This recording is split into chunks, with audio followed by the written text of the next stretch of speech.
Tamil cinema மட்டும் இல்லாம ஒட்டுமொத்த இந்தியன் சினிமாவை எதிர்பார்க்கிற படங்கள் பிரம்மாண்டமா இருக்கணும் என எதிர்பார்க்கறாங்க. மேலும் பேன் இந்தியா படமா இருந்தா நல்லா இருக்கும். பேன் இந்தியா படம்னா அனைத்து ரசிகர்களையும் திருப்திப்படுத்தும் என நினைக்கிறாங்க. ஆனா பேன் இந்தியா படங்கள் எல்லாமே பாத்தீங்கன்னா தோல்வியை தான் தகுவுது. சங்கர் எடுத்திருந்த பிரம்மாண்ட படம், அது பிரம்மாண்டம்னே சொல்ல முடியாது, பாட்டுக்கு பிரம்மாண்ட படம், அந்த படம் தோல்வியை தான் தகுவுச்சு. ஆனா ரஜினி இப்ப புது முயற்சியா பிரம்மாண்ட இயக்குனர், அதாவது உண்மையான பிரம்மாண்ட இயக்குனர் ராஜமௌலி அவரோட இணைந்து படம் பண்ண போறாராம். அதை பத்தின ஒரு தகவல் கிடைச்சிருக்கு. வாங்க என்னன்னு நம்ம வீடியோக்குள்ள போய் பார்ப்போம். சூப்பர் ஸ்டார் ரஜினிகாந்த் இப்ப கூலி படத்துல பிஸியா நடிச்சிட்டு இருக்காரு. இந்த கூலி படத்தை லோகேஷ் கனகராஜ் இயக்குறாரு. சன் பிக்சர்ஸ் பிரம்மாண்டமா இந்த படத்தை ப்ரொடக்ஷன்ஸ் பண்றாங்க. அனிருத் மியூசிக் பண்றாரு. மேலும் இந்த படத்துல சூப்பர் ஸ்டார் ரஜினிகாந்தோட சேர்ந்து ஷௌபின் ஷாக்கர், உபேந்திரா, நாகார்ஜுனா, ஸ்ருதிஹாசன், சத்யராஜ் போன்ற ஒரு முக்கியமான வேடத்தில் நடிச்சிட்டு இருக்காங்க. சமீபத்தில் தான் அமீர்கானோட போர்ஷன்ஸை இந்த படத்தில் ஷூட் பண்ணாங்க. இதனால அமீர்கானும் இந்த படத்தில் ஒரு முக்கியமான வேடத்தில் நடிக்கிறதா தெரிய வந்திருக்கு. அதை தொடர்ந்து இப்போ ஷூட்டிங்கை விறுவிறுப்பா சுவிட்சர்லாந்தை எடுத்துட்டு வராங்க. முழுக்க முழுக்க ஆக்ஷன் காட்சிகள் தான் அங்கே படமாக்கப்படுதான். ரஜினி டூ போடாமலே எல்லா காட்சிகளையும் நடித்து கொடுக்கிறாராம்.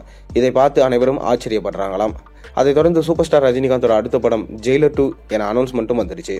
இதை தொடர்ந்து பிரம்மாண்ட இயக்குனரான ராஜமௌலி நம்ம சூப்பர் ஸ்டார் ரஜினிகாந்திடம் ஒரு கதை சொல்லியிருக்காராம்.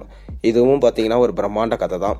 இந்த கதையை வச்சு தான் பார்த்தீங்கன்னா நம்ம சூப்பர் ஸ்டாரை டைரக்ட் பண்ண போறாரு நம்ம ராஜமௌலி. ஏற்கனவே முத்து படத்தப்பத்திலிருந்தே பார்த்தீங்கன்னா ராஜமௌலி அவர்கள் நம்ம ரஜினியிடம் கதை சொல்ல ரொம்பவே ஆவலோட இருந்தாராம். ஆனால் கடைசி வரைக்கும் அது நடக்காமலே போயிடுச்சான். கண்டிப்பாக சூப்பர் ஸ்டார் ரஜினிகாந்தை வச்சு நான் ஒரு படம் எடுப்பேன் அப்படின்னு அப்பவே சொல்லியிருந்தாரு. இந்த மாதிரி பிரம்மாண்ட படத்தை எடுக்கிறதுக்கு சங்கர் தான் லாக்கி அப்படின்னு ஒரு பக்கம் சொல்லப்பட்டு வந்தாலும் இனி சங்கர் அவுடேட்டட் ஆயிட்டாரு. ராஜமௌலி மட்டும் தான் பிரம்மாண்ட இயக்குனர் சங்கரே ஒத்துக்கினாரு. சங்கரால இனிமே எழுஞ்சிக்க முடியாது அப்படின்னு தான் சொல்லப்பட்டு வருது. அப்படி ராஜமௌலி பார்த்தீங்கன்னா கடைசியா பிரம்மாண்டமா எடுத்திருந்த RRR படம் கிட்டத்தட்ட 1800 கோடிக்கு மேல வசூல் செஞ்சு ஒரு சாதனையை படைச்சிருந்தது.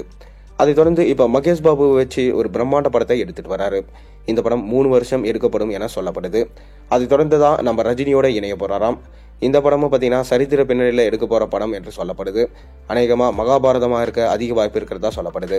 ஏன்னா ராஜமௌலி சொல்லியிருந்தாரு, நான் மகாபாரதத்தை பிரம்மாண்டமா எடுக்க போறேன், அனைத்து இண்டஸ்ட்ரியில இருந்தும் ஒருத்தர் கூட்டின்னு வந்து முக்கியமான கதாபாத்திரத்துல அவங்கள நடிக்க வைப்பேன், இந்தியன் சினிமாஸோட மொத்த சூப்பர் ஸ்டார்ஸும் இந்த படத்துல இருப்பாங்கன்னு சொல்லியிருந்தாரு.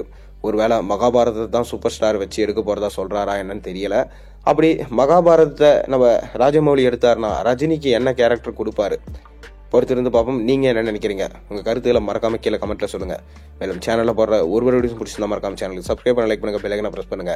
அப்பதான் நான் போற வீடியோஸ் எல்லாம் உங்களுக்கு நோட்டிபிகேஷனா வந்து சேரும்.